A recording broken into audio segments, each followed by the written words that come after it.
Welcome to Embedded. I am Elecia White. I'm on my own today, but my guest is Jacob Martinez, and we're going to talk about young adults and technology.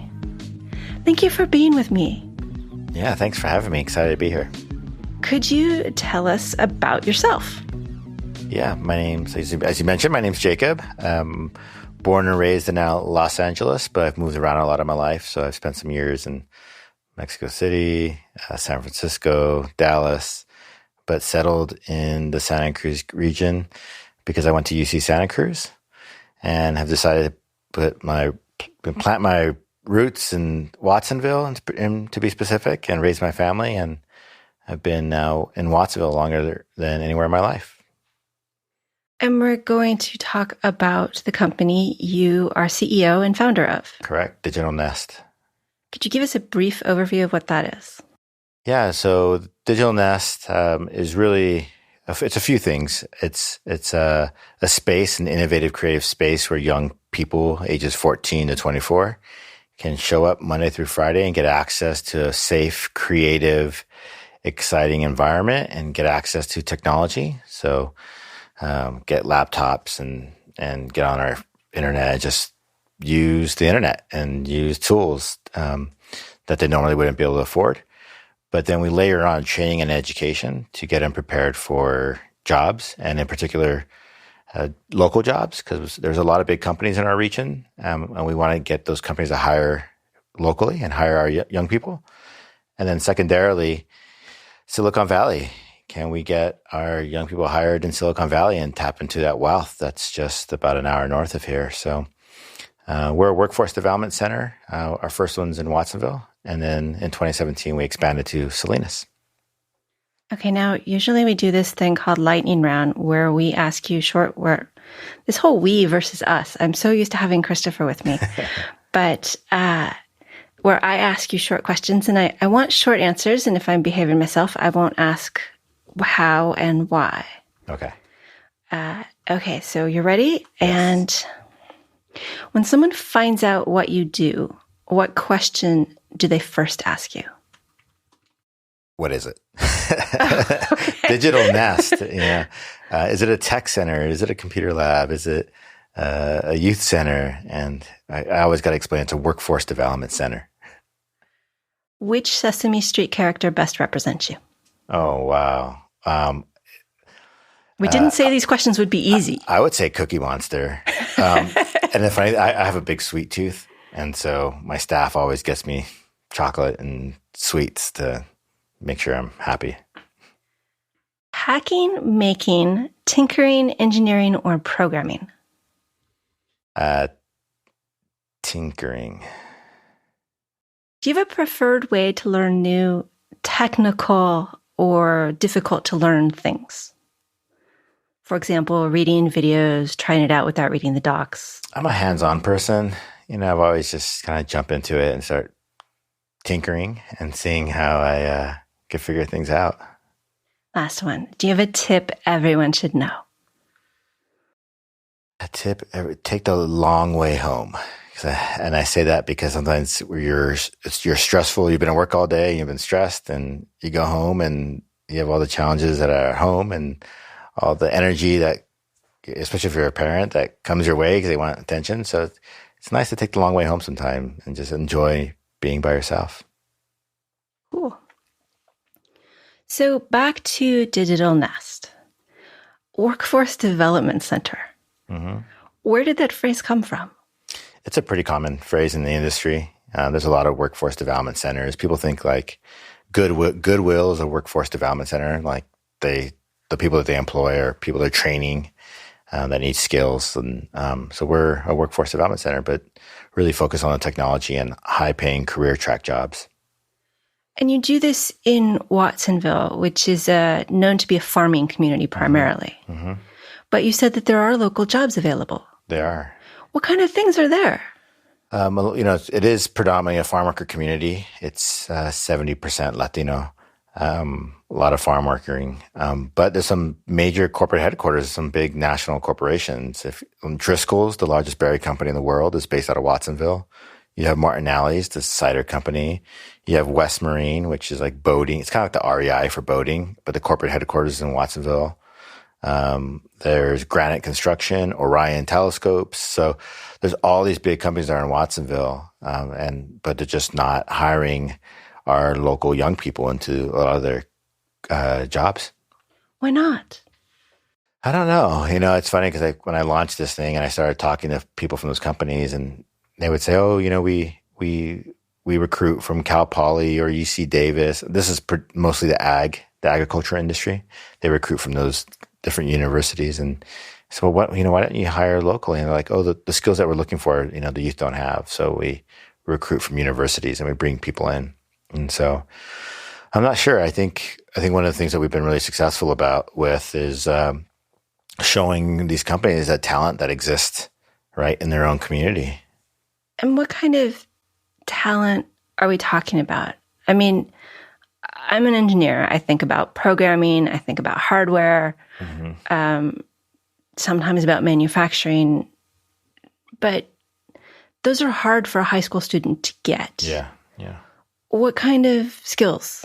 Yeah, so we work with high school to 24-year-olds. So we actually do have a lot of college students that are in community college or at the local universities, or even we have a lot that are graduates and coming back to Watsonville and looking for opportunities. So in terms of like the talent, there's a wide variety of skills. And when we talk to employers, it's funny because they often say, the technology skills, technology is always going to be changing, and we know we're always going to be training our workforce. So that's not necessarily what they're looking for. They're looking for young people who understand how to work together, understand how to work as a team, know how to manage themselves and the projects, and task manage and delegate and speak up in meetings and walk around with confidence. And so that's a lot of what we do at the Nest. Is everything we do teach. Your coding, your Java, web design. We teach videography. We teach a lot of the technical things, but embedded in everything are all these, what people usually call soft skills. We call them essential skills. And these are the things we embed in everything we teach, so that when you hire a DigitalNEST youth, they're coming with some technical skills, but really you're getting somebody who really understands how to work in an environment and be productive and contribute. And these are all skills that are not being taught in schools. Yeah, I went to your Digital Flight conference and was a mentor for a lunch. And it seemed like the people I spoke to, the youth, the kids, the travelers, that's what you called them. Yeah.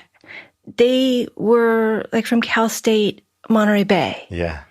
And there were others that were in college already, which I didn't quite understand DigitalNEST, and I thought it was all high school.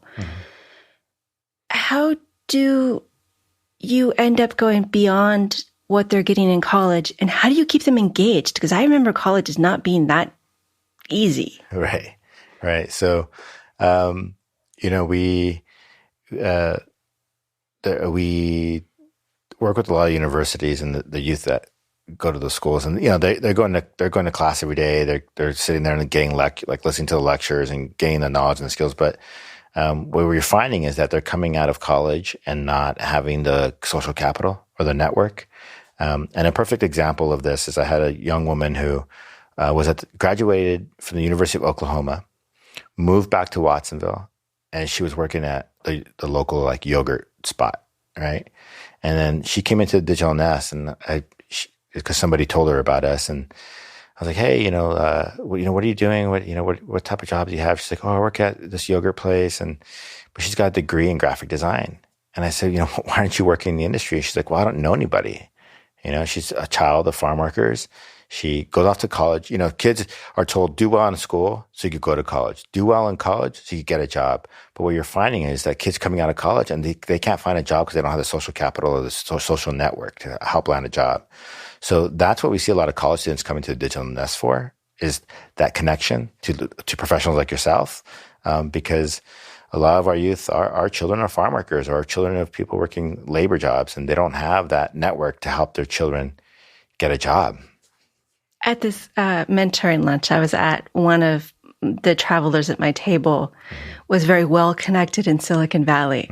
His mom was director of HR at Facebook and he had uncles at Apple. And I was like, you are not the target audience here. Yeah. But the other student really didn't know a lot of people. Yeah. And it was interesting how that decreases your opportunities just by knowing what's out there and what's possible and who to ask. Yeah, just your confidence, I mean, that's the biggest thing. But yeah, so with the DigitalNEST, we the only thing that we look at is age. So as long as you're between the age of 14 and 24, then you come into the nest. We don't look at demographics. We don't look at income. We don't look at anything because I was actually trained as a biologist. I did my undergrad in biology, and I don't remember. I can't tell you how the makeup of a cell anymore. I just completely forgot. It's been so long. But the one thing I remember is my ecology course and the professor talking about strong ecosystems are the ones that have the most biodiversity, right? And that for me is always like stuck in. That's the one thing I remember from college, and it's always stuck with me. And so when I launched the DigitalNEST and we started thinking about like what type of students do we want, who's this going to be accessible to, we said all we're going to look at is the age. Because we really believe that you get this kid, like you get these two kids like you just mentioned. You have one kid that has really connected and has all these connections and confidence. You have this other kid who doesn't, but has other strengths and skills. Bringing those two people together, you could create some amazing things. Exactly. I felt like for this mentoring lunch, I was of less use to them than they were to each other. Yeah. Which was fine. That's great. Great. Here, talk to each other. That's great. Yeah. You'll need each other pretty much for the rest of your careers because it's a really small world. That's right. How did you get into this? You didn't go from biology to DigitalNEST. No. So went to UC Santa Cruz. I got a degree in biology, and I was engaged at the time with my wife now. And we were graduating, and I wasn't bringing in any money. And we were about to get married, and she was working at the local newspaper and writing. And so I just started asking around, and hey, on campus, anybody looking for? I need a job. I need like some part-time work. And there was a diversity program up there trying to get more students of color in the sciences, and they were looking for an admin assistant. And so I applied, and I got the job. And I found myself at the front desk working with a lot of students coming in needing help. And they were maybe the first person in their family to go to college, or they were, from low-income communities or families, or don't know anything about the sciences. So I was helping them get into labs and get into classes and counseling. I was a college counselor, became a college counselor for a lot of these kids. And then I loved it. I loved helping people. I loved, I was successful in the sciences. So I could share my experience and give them tips and introduce them to people. And I fell in love with that work. And so I went from there to working for the MESA program, which was doing outreach in schools in the sciences. And then I got hired by a nonprofit to run a girls in technology program. We called it the Girl Game Company. I was with them for 8 years. And then I had this idea of launching the DigitalNEST. So prior to DigitalNEST, I have about 11 years of doing work in like STEM education. And outreach. Yeah. And so how much does it cost for the students to join DigitalNEST? It's absolutely free. Everything we do is free. Yeah. How is that possible? We have lots of donors, lots of supporters. When I launched the DigitalNEST, from the get-go, even in my first business plan, I talked about giving the youth the best. Let's give them new computers. Let's give them new furniture. Let's give them a creative environment. Let's these kids, what would happen if we gave these tools, gave the kids the best tools possible? What could they create? What could happen? And so, we did that from the get-go. When I launched DigitalNEST, I kind of went public to the community and I said, I'm trying to do this thing, and here's my values, and here's what I want to create, and here's how much it's going to cost. I need your help. And the entire community kind of stepped up and gave what they could. But it was the Watsonville community that stepped up, not the Silicon Valley community. Right. It was the Santa Cruz County community, because really most of our supporters came from Santa Cruz. Yeah. Yeah. They saw the work that we were doing in Watsonville, and we have a lot of support in Watsonville too, but really it was the Santa Cruz community that made this possible. Yeah. But I was surprised how you weren't sponsored by all of the big names. Because when I go to women in tech conferences, certainly they are spreading plenty of advertising money there. Yeah. But you don't, do you go after that? How do you get money? Yeah. So I do lots of fundraising. So we're about 60% individual donors. So we have individuals that right now we're running our end of the year campaign. And so you could find us and you could donate today. We need your help. Right. But in terms of Silicon Valley, from the early, when we launched, when we started doing the outreach to Silicon Valley, they said we were too far. And they're like, Watsonville, where's Watsonville? And it's like, if you say Santa Cruz, like, oh yeah, we know Santa Cruz, Monterey. Yeah, we know Monterey, because of the aquarium. But if you say Watsonville, like, where's that? And so we weren't even within their bubble of funding opportunities. And like and even to this day, Google.org just launched this big campaign they're giving $1 million to over $2 million to nonprofits. And this is competition. And you have to be in one of the counties in the Bay Area. So that's Santa Clara County, San Benito County, all these counties, but Santa Cruz County is not included. So we're not eligible, even though every day there's Google buses leaving downtown Santa Cruz to go to Google, right? And so the Silicon Valley bubble really kind of, Watsonville's outside their bubble. And so people think we're flush with cash from Silicon Valley, and we're not. We're starting to get some funding, but really it's been mostly individuals and foundations. And so you are definitely a nonprofit. Yes. Yeah. Was there a time when you thought you wanted to do something like this, but make it paid for by students and parents, or was it always supposed to be a nonprofit? Yeah, no. So it was always supposed to be a nonprofit, but our original plan was to charge students. So you would pay to get access to the space. If you were taking classes, you could earn credits to come in for free. But when we launched, we didn't have the infrastructure or the system to track that. So we just let everybody in for free. And we just thought, can we continue to get support from individuals? And we do. So we haven't had to go to that cost, the charge people yet. So yeah, it's been free since day one. I know some of our listeners do things not similar in their communities, but sort of. They have hack spaces or give classes, and they do it through a nonprofit. But it's usually a self-funded nonprofit where the nonprofit is an aspect of sort of organizing things. Do you have advice for these types of small organizations and how they can go about getting community support? So, it's a lot of work. It's a lot of hours, and it's a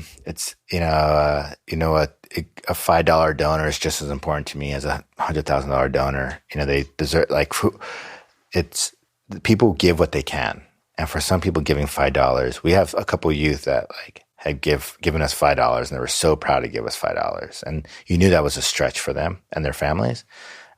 So they're just as important to me as a $100,000 donor. So it takes a lot of time, to really do the cultivation and of these donors and make sure they're still engaged and you're doing a good job communicating with them. So, I don't do it alone. I have a great team of people, beside me.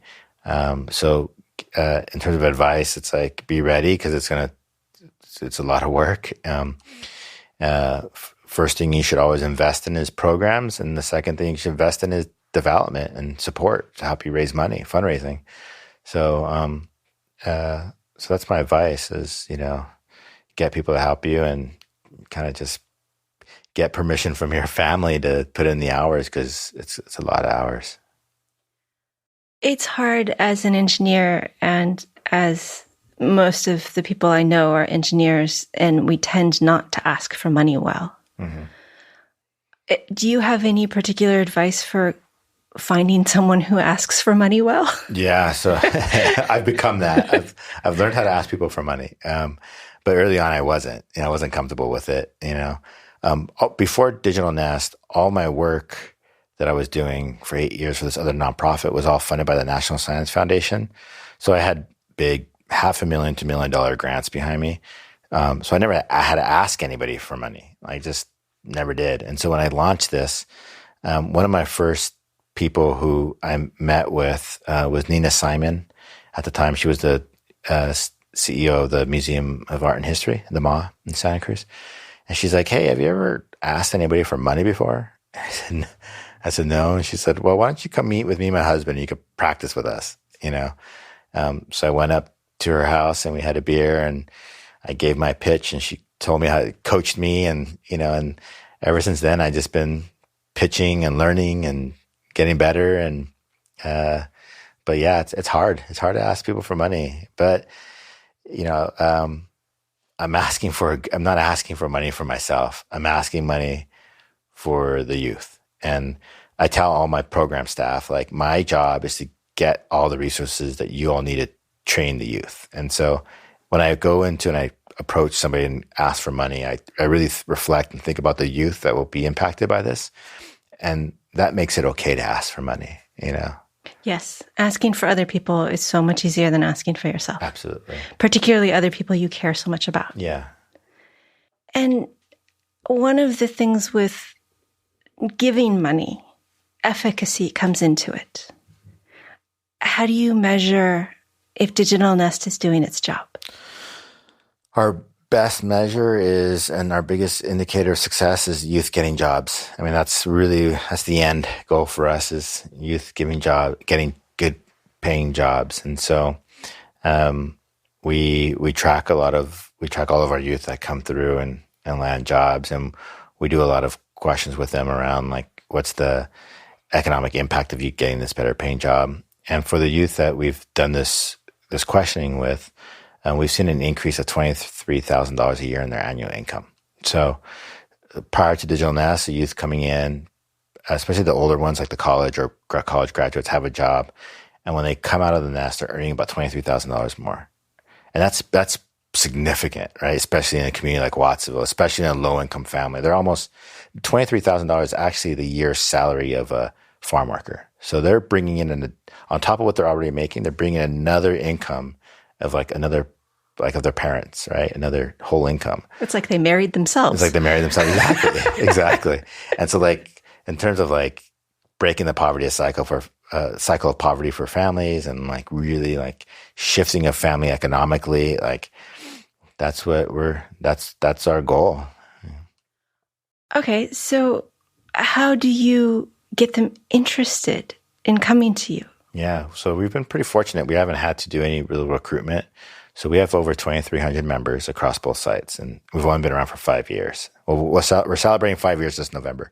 Congratulations. Next month. Yeah. That's awesome. So we've actually haven't had to do much recruiting because the space. So what I did is, I talked about all the work I did before DigitalNEST. For years, I've been taking kids to Google and Facebook and Apple and all these field trips. And the kids were always so excited to be there. And so I said, what if we took those same design principles of like this really innovative, creative space with lights and music and cool furniture and free food, and I bring that and apply it to youth technology centers. So that's what the DigitalNEST looks like. You walk into the DigitalNEST and there's music and there's lights and there's cool furniture and there's free food, and every Wednesday we have a chef there making free meals, and it's just this exciting place. And so in terms of recruiting and getting youth to show up, the space kind of does it for us, right? Because kids you go to like Watsonville's this farm worker community. Who would have thought? Who would ever imagine there's going to be this innovative tech space right in downtown Watsonville? And so youth they see it and they get excited. They bring their friends. It's a safe space. We're very inclusive of everybody. So it does the recruiting for us. And how do you overcome the economic disparities in teaching tech? I mean, it's fine to give them access to computers and internet, but then they go home. Mm-hmm. How do you make it a lasting effect? Yeah, so there's a couple things. So if you're an active member and you're taking our courses, you can actually check out our technology for up to a week. So, and all of our computers have the Adobe Creative Suite, and we have headsets from Plantronics, and we got keyboards from Logitech. We got all kinds of gadgets and cameras and all that stuff. So you could check all that stuff out of the library. Out of the Nest. And then the second thing is, right, the internet access is a challenge, right? Because not everybody can afford it. The school district's pretty strong in that they have, like around any school, you could kind of tap into the school's network. So youth know that. We have our space open Monday through Friday, so they can always come in and use our internet. And then about a year and a half ago, in partnership with Cruise.io in the city, we launched free Wi-Fi in the plaza. So any community member could go into the plaza in Watsonville and get access to the internet, high-speed internet. So we do a lot within the walls of the DigitalNEST, but we also do a lot in the community around how do we continue to remove more barriers from youth getting access. Here's a sort of question that goes the other way. Why do some people drift away? Who doesn't make it at DigitalNEST? We see a few things. We ask students why they don't walk into the DigitalNEST, and a lot of our youth are intimidated because they see it as a tech center, and a lot of our kids don't have internet at home, don't have a good computer at home, have very low tech skills, and so they're intimidated. People in tech feel intimidated. Mm-hmm. I mean, everybody feels like they're not good enough, right? And so I don't belong there until I know how to program or until I already have a computer. All these things, right? So that's a major barrier, just getting kids to walk into the door. And then in terms of retaining them and keeping them within the nest and involved in our programming, our youth have a lot of challenges. In the summers, we almost can't have programs because our youth have to work. And so it's amazing just to see how many of our youth leave to go work kind of in the hospitality and in the hospitality industry, the tourist industry in Santa Cruz. Or a lot of our youth go work in the fields, and their families kind of depend on their kids for the summer income. And so we lose a lot of kids in the summer. So it's tough. You're working with this kid throughout the year and they're building their skills, and then their mom or dad's like, hey, we need you to help the family and bring in some money. And so we lose a lot of our kids just because of the pressures at home. It's a different world than most tech people think about. Mm-hmm. We spoke with Loretta Cheeks of Strong Ties not too long ago, and she focuses on outreach in STEM, but on specific events. She has some programs where some young women travel with her, or she does larger events where she uses hip hop to describe audio waves, and they build creative things on that. Oh, cool. You have a site, a location mm-hmm. that people come to, and these are such different approaches. Yeah.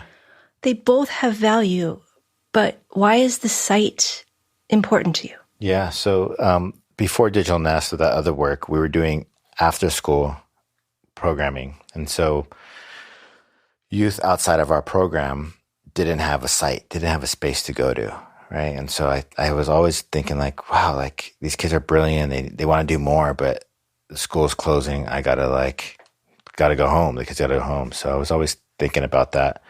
And then the event that really triggered this whole idea was in October 2013. So 6 years ago, I was walking downtown Watsonville in the farmer's market, and it was a cold evening. It was like 6 or 7 in the evening. So the sun was already going down, and I saw a young woman sitting outside of a building. And being that I was in tech education, I went up to her and I was like, hey, I'm in tech ed, and I'm just curious about what you're doing here, because I could tell she was cold. She's like, oh, I'm a college student. I'm doing a research paper. I'm like, yeah, but what are you doing sitting outside? And she's like, well, I don't have internet at home. I can't afford to go to Starbucks and use their internet. The library is closed. So I'm sitting here tapping into this building, the Wi-Fi from a building. And I remember going home that night and telling my wife, and just completely upset of like, why am I doing all this work and nothing's changed? It's like kids still don't have access. And that was really like kind of bubbling inside me. And then a week later, I was having lunch with coffee with a buddy of mine, Jeremy Neuner, the founder of NextSpace in Santa Cruz, which is a co-working space. And I said, Jeremy, I was telling him the story about this young woman. And I said, Jeremy, wouldn't it be cool if there's a co-working space for youth? And that's how it started. It was started like, can I create a next space for youth, but make it free? And that was the beginning of the idea of the space of like, let's just get someplace that if a kid came out of school one day and they still wanted to be engaged and learn, there was a place for them to go. You are located in a set of buildings that also belongs to a community college. Mm-hmm. Is that, which came first? We were actually in a smaller location outside of, like on the outskirts of Watsonville, like on the edge of Watsonville. And then when we were looking for a permanent spot, Cabrillo College, the community college, approached us and said, "Hey, we have this like annex extension campus in downtown Watsonville. We would love to have DigitalNEST on our campus." And so that came. We went onto their campus back in 2016, 15. Yeah. And that puts you next to the plaza and right downtown and right in the heart of the community. Yeah. With the conference you put on recently, you were in buildings all over the community. Mm-hmm. The Veterans Center. I just remember there was a lot of walking. Yeah. Does Watsonville as a whole support you that much? Yeah. I mean, it's we have a lot of pull in the community now. Like people see DigitalNEST as a place that's training up youth and keeping kids safe and giving them skills that get them to compete for jobs. And in the cities, looking at us as in order to build any community economically and attract new businesses, you got to have a workforce. And so we're actually part of the narrative that the city's using to attract businesses, right? Companies, and saying, you all want to be a place where there's a strong workforce. Well, DigitalNEST is building that workforce. Like, you want to be here. So we get a lot of support from the community. We're now one of the biggest employers in downtown Watsonville. And we're a nonprofit. We're bringing a lot of revenue into the community. We're putting it back into the pockets of kids, and we're building this talent there. So they're spending locally. Hopefully they're going to get jobs locally, buy homes in their community. Like this is all an economic development engine that's the community really believes in and is supporting. You hire a lot. I mean, you mentioned your development team, and I assume your programming, the people who put together your content get paid, but your students get paid too? We have a program called BizzNEST, and BizzNEST is our top level of training. So the youth that go through our programming, they can apply to get into BizzNEST, and BizzNEST is our consultancy. So we do work for paid clients. So we do web design, graphic design, and videography. And with some of our clients, we've included American Express. We've done some work for American Express. We've done some work for Facebook. We've done some work for the university, the city of Salinas. So a lot of small nonprofits and businesses. So youth actually come on. They apply. They get into BizzNEST. We always have around 12 to 15 at any given time.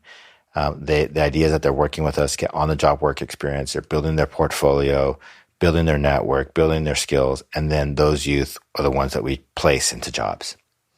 Some of your programming, though, you have classes in acting and podcasting? Yes. Tell me about your podcasting class. Yeah, so we teach audio. We do a lot of film work, and we do a lot of stuff with audio, music recording, podcasting, digital media, and it's like, podcasting is the new way people get information and share stories. And so we do a lot with that, and hopefully leading youth into jobs around audio engineering or starting their own businesses or working for marketing or working for companies around media production. So, but these same students probably also take a class or two in programming, game development, or system administration. Yeah, so we have 3 career pathways. One is web and IT. So it's all the coding, web design, Python, Java, all the CS, computer science stuff. And then the second is digital arts and technology, which is graphic design, videography, and music production. And then the third is what we call people, and that's project management, marketing, and communications. And so the youth choose to go into one of those 3 pathways, and then they take courses in those pathways. So the courses are important, but going back to how you started this, do you think it could just be the site? That was the original idea. The original idea was let's open up space, give them tools, and they'll be sitting next to each other, and they'll be like, "Oh, you're a web designer. Oh, I'm a graphic designer. Let's work together." And, but it didn't really work that way. The youth, we talked about like just their confidence being low, their technical skills being low. They needed a lot more shepherding and a lot more guidance around it. We have a couple of youth that have started businesses together and stuff, but the where we're starting out with where the youth are starting in terms of their skills and their they need a lot of work. They need a lot of coaching. So, if you could tell yourself something now that you've learned over the last 5 years since you started this, what do you wish you knew then that you know now? Wow. I think I wish I would have been, I've learned how to be really good with money and finances, but I always tell people, if people ask me that question, like, what would you do differently if you could? Well, I probably would have majored in business. Like, I'm running a business, I'm running a big business. I have lots of employees.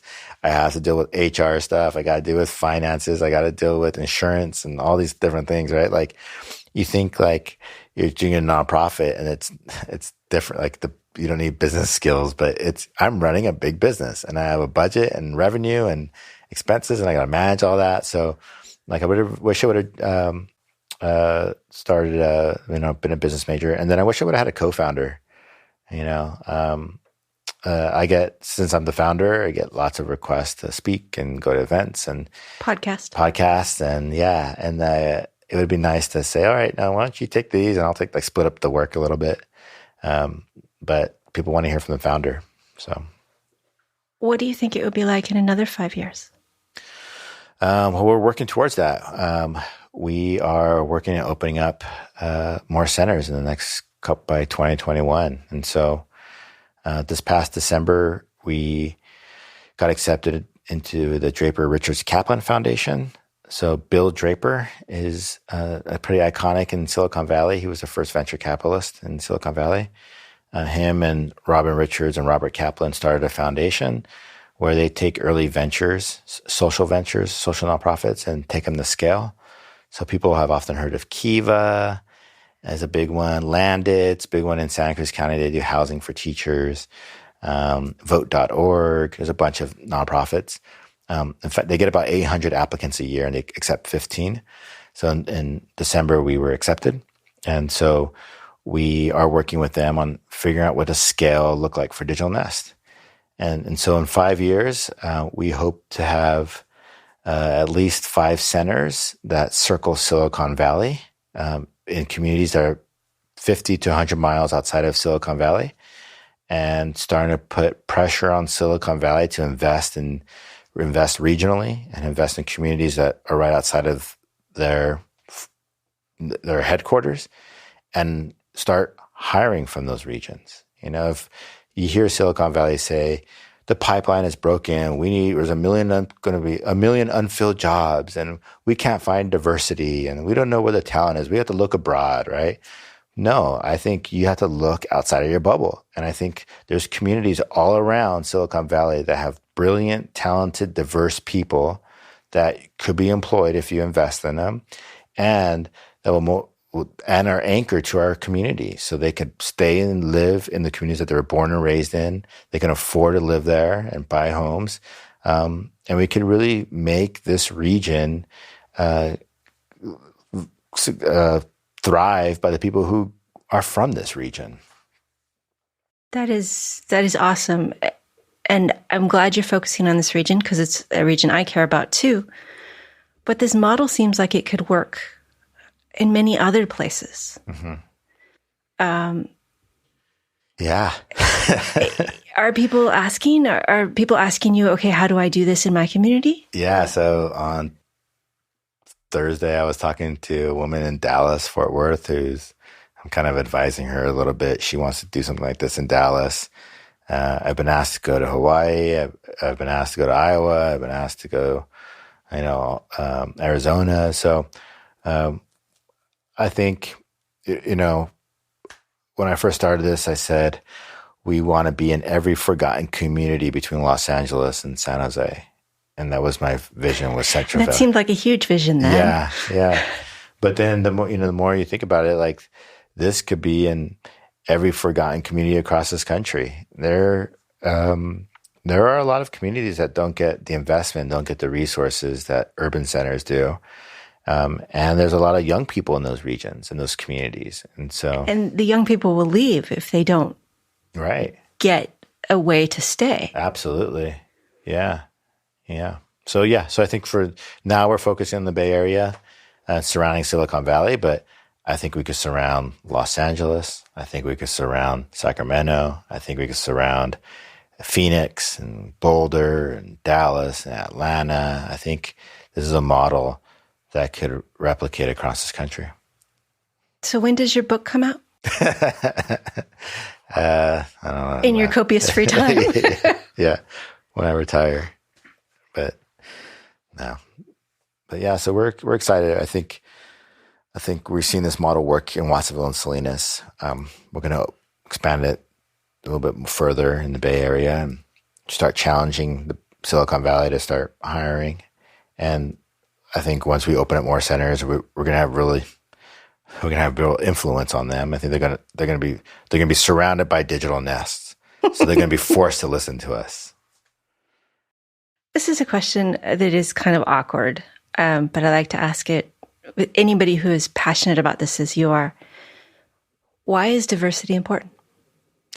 It goes back to biology. I think it really does. And you hear it in business and people say, yeah, diverse teams are stronger teams and better, more creative. And I think it's true. And if you look at biology, the one thing I remember of biology was, it's the stronger ecosystems are the ones with the most biodiversity. And it makes complete sense.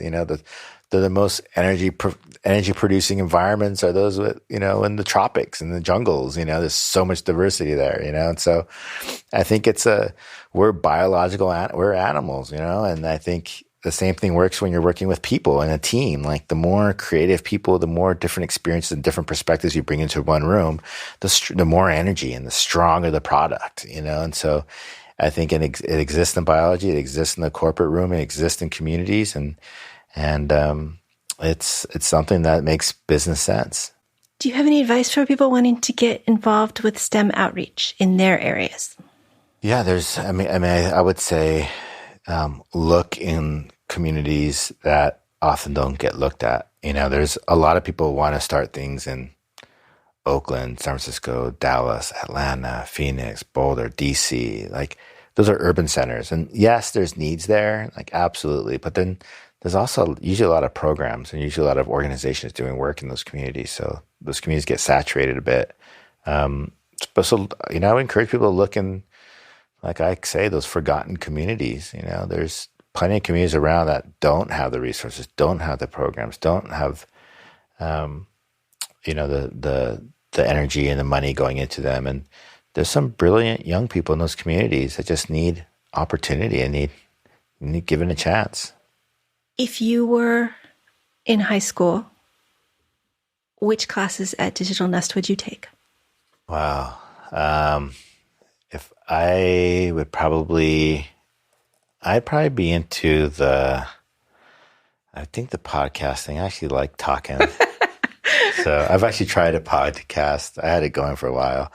But it's a lot of work. It's a lot of work. It's a lot more work than you think. And just the quality it's tough. But so I think the podcasting, and then I actually do like the creative, like web design, like, like front end stuff, design, marketing stuff.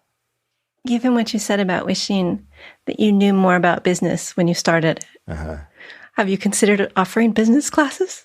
No, I do a lot of talks, but yeah, maybe one day. Yeah. I think when the day that I retire from the Nest, I think it'd be cool to work with nonprofits and bring innovation to stagnant nonprofits. Because there's a lot of nonprofits that have been around for 10, 20, 30, 40 plus years doing the exact same thing they've been doing for years. And I don't know, I think one of my skills is being creative and finding innovative things and ways to solve problems that have been around for a while. And so I would love to just consult and work with nonprofits and help them bring in innovation and creativity into the things they've been doing for years.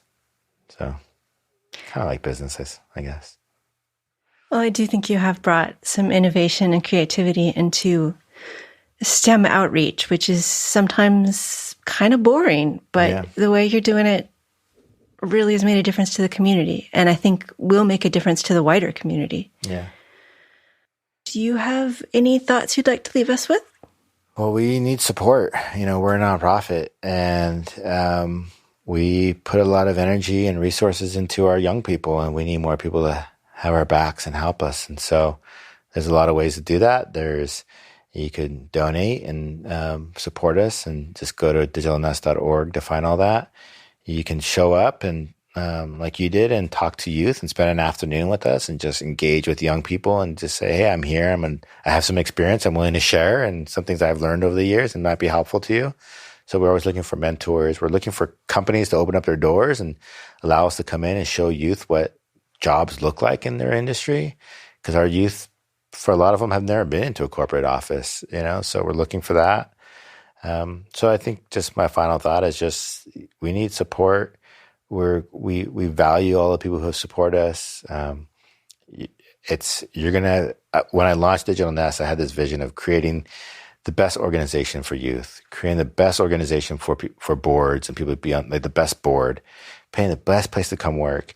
And I wanted to create the best place for people to get engaged with and donate to. Like, I want that experience to be, it's important to us. And we understand like this is your hard-earned money you've made with all your own hard work. And so I want that experience of giving to the Nest to be special for donors as well. Our guest has been Jacob Martinez, founder and CEO of DigitalNEST. You can find out more on digitalnest.com, or, of course, you can see the show notes. Thank you for being with me. Thank you. Thank you to Steve Branham, who commented on Jay Carlson's show on Teaching Embedded. Steve explained his vision of an after-school program for high school students, introducing them to tech in a way that has no grading, no endpoint, and is based on student pacing. Thank you to Christopher for producing and co-hosting. And of course, thank you for Christopher for producing, not co-hosting. And thank you for listening. You can always contact us at show@embedded.fm or hit the contact link on Embedded FM. And now a quote to leave you with. This is from Gabriel Garcia Marquez. It is not that people stop pursuing dreams because they grow old. They grow old because they stop pursuing dreams. Embedded is an independently produced radio show that focuses on the many aspects of engineering. It is a production of Logical Elegance, an embedded software consulting company in California. If there are advertisements in the show, we did not put them there and do not receive money from them. At this time, our sponsors are Logical Elegance and listeners like you.